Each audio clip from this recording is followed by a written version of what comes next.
그때쯤 되어 이 도로 말미암아 적지 않은 소동이 있었으니 즉 데메드리오라 하는 어떤 은장색이 은으로 아데미의 신상 모형을 만들어 직공들에게 적지 않은 벌이를 하게 하더니 그가 그 직공들과 그러한 영업하는 자들을 모아 이르되 여러분도 알거니와 우리의 풍족한 생활이 이 생업에 있는데 이 바울이 에베소뿐 아니라 거의 전 아시아를 통하여 수많은 사람을 권유하여 말하되 사람의 손으로 만든 것들은 신이 아니라 하니 이는 그대들도 보고 들은 것이라. 우리의 이 영업이 천하여질 위험이 있을 뿐 아니라 큰 여신 아데미의 신전도 무시당하게 되고 온 아시아와 천하가 위하는 그 위험도 떨어질까 하노라 하더라. 그들이 이 말을 듣고 분노가 가득하여 외쳐 이르되 크다 에베소 사람의 아데미여 하니 온 시내가 요란하여 바울과 같이 다니는 마게도냐 사람 가이오와 아리스다고를 붙들어 일제히 연극장으로 달려 들어가는지라. 오늘 생명의 산 본문 말씀은 사도행전 19장 23절부터 41절까지의 긴 말씀이기에 그 중에서 먼저 29절까지의 말씀을 읽었습니다. 사도 바울은 에베소에서 2년간 열심으로 하나님의 말씀을 가르치고 성도들을 믿음의 삶과 은혜의 삶 가운데 양육하는 귀한 사역을 감당합니다. 무엇보다 사도 바울은 헌신적인 복음 전도의 사역을 통해서 주님의 몸된 교회와 성도들의 믿음을 견고하게 세우는 은혜의 사역을 감당합니다. 에베소는 사도 바울의 사역을 통해 큰 부흥의 역사가 일어나지만 모든 사람들이 변화된 것은 아니었습니다. 그들 중에는 복음을 부인하고 우상을 섬기던 자들이 많이 있었습니다. 데메드리오라 하는 사람은 우상을 만들어 파는 사람이었습니다. 사도 바울의 사역을 통해 우상을 버리고 예수님을 믿는 무수히 많은 사람들이 생겨나자 데메드리오는 우상을 사는 사람이 많이 없어져서 큰 피해를 입었던 인물이기도 했습니다. 에베소와 우상 숭배의 상황에 대하여 조금 더 부연 설명을 드리면 이 에베소 지역은 당시 소아시아의 가장 큰 항구 도시로 알려져 있습니다. 수많은 사람들이 왕래하는 이 도시에 풍요와 다산을 상징하는 우상 아데미의 신전이 있었습니다.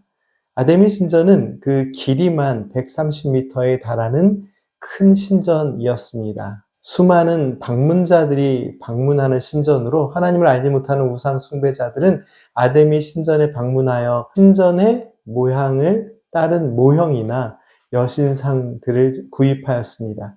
바로 그러한 우상의 모형을 팔거나 신전의 모형을 파는 세공인들이 자연스럽게 큰 이득을 취하고 있었습니다. 그리고 아데미 신전을 방문하는 사람들을 대상으로 숙소를 제공하고 또한 음식을 판매하면서 많은 사람들이 이득을 얻고 있었습니다. 바로 25절 말씀에서 확인할 수 있지만 데메드리오는 우상 숭배로 인해 자신들이 누리는 경제적 이익을 통해 풍족한 생활을 누리고 있다라고 강조합니다.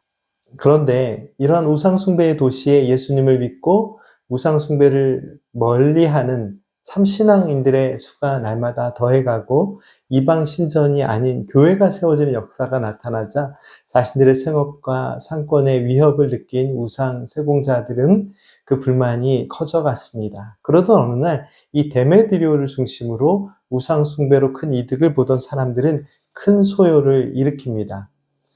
데메드리오가 큰 소동을 일으키면서 사람들을 설득했던 말이 26절 말씀에 기록되어 있는데요.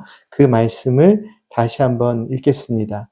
이 바울이 에베소뿐 아니라 거의 전 아시아를 통하여 수많은 사람을 권유하여 말하되 사람의 손으로 만든 것들은 신이 아니라 하니 이는 그대들도 보고 들은 것이라. 이 말씀에 기록된 바와 같이 사람의 손으로 만든 것은 신이 아니다라는 사도 바울의 가르침과 복음 전파는 데메드리오와 같이 이방의 우상 신상들을 만들고 우상 숭배와 관련된 일들을 통해 이득을 보던 사람들에게 너무나도 큰 위협이 되었습니다. 그래서 이들은 큰 소동을 일으키고 사도 바울과 동료들에게 해를 가하려고 합니다.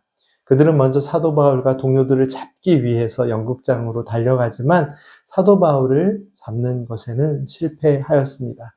그런데 재미있는 상황이 바로 이어지는 말씀들 가운데서 32절 말씀에 기록되어 있습니다. 32절 말씀입니다. 사람들이 외쳐 어떤 이는 이런 말을 어떤 일은 저런 말을 하니 모인 무리가 분란하여 태반이나 어찌하여 모였는지 알지 못하더라. 소동이 일어나자 얼떨결에 많은 사람들이 함께 참여했지만 사실은 왜 모였는지도 모르는 사람들이 대부분이었습니다. 이 혼란과 무질서 속에서 큰 소동을 일으킨 무리는 다시 사람들을 충동하고 사도 바울을 잡기 위해서 알렉산더라는 언변이 뛰어난 사람을 내세워서 왜 이러한 일을 해야 하는지를 변명합니다. 그러나 그 시도는 실패합니다. 그러자 시정당국의 대표자인 서기장이 나와서 무리를 진정시키죠. 바울이 신전의 물건을 도둑질한 것도 없고 직접적으로 피해를 준 것도 없는데 이렇게 소동을 벌이고 바울에게 해를 가하는 것이 합당한 이유가 없는 경솔한 행동임을 주장하고 진정해야 한다고 주장하면서 무리를 해산시킵니다. 사랑하는 성도 여러분, 복음이 전파되고 믿음의 삶을 살아갈 때 하나님의 은혜에 대한 거부와 불순종의 삶은 여러 가지 모습으로 나타날 수 있습니다. 하지만 복음은 복음 그대로 남아있어 우리의 삶을 언제나 진리로 이끄는 힘이 됩니다. 사도 바울의 가르침처럼 사람의 손으로 만든 것은 신이 될 수 없습니다. 그런데 세상에 어그러지고 잘못된 신앙들은 사람의 손이나 생각으로 만든 신을 숭배하는 큰 실수를 저지릅니다. 손으로 만들고 인간의 생각으로 만든 신을 통해 구원의 은혜가 있을 수 있을까요? 천지를 만드시고 인간의 삶을 다스리시고 보호하시는 하나님의 은혜, 그리고 인간을 죄로부터 구원하시기 위해 십자가에서 생명까지도 내어주시며 우리를 사랑하신, 그리고 다시 사셔서 우리의 생명의 구주가 되신 예수 그리스도의 구원의 은혜가 우리를 살리십니다. 참된 진리의 믿음을 따라 살아갈 때 때로는 역경도 있을 수 있으나 복음의 진리는 변함없고 성령 하나님께서는 예수 그리스도를 통한 하나님의 완전한 구원의 은혜를 누리는 삶으로 믿음의 사람들을 이끄시고 계십니다. 오늘도 주님의 사랑을 의지하며 복음의 능력 가운데 참 평안함과 자유함을 누리시는 성도님들의 삶이 되시기를 간절히 기도합니다. 함께 기도드리겠습니다. 사랑의 하나님, 진리의 복음이 전파될 때 하나님의 은혜로 온전케 하시고 과거의 잘못된 모든 습관과 악행을 벗어버릴 수 있는 단호한 진리의 믿음을 허락하여 주옵소서. 오늘 하루도 저희들의 삶에 하나님의 진리의 말씀만이 남아 참된 믿음의 삶의 열매를 맺게 하옵소서. 예수님의 이름으로 기도드립니다. 아멘.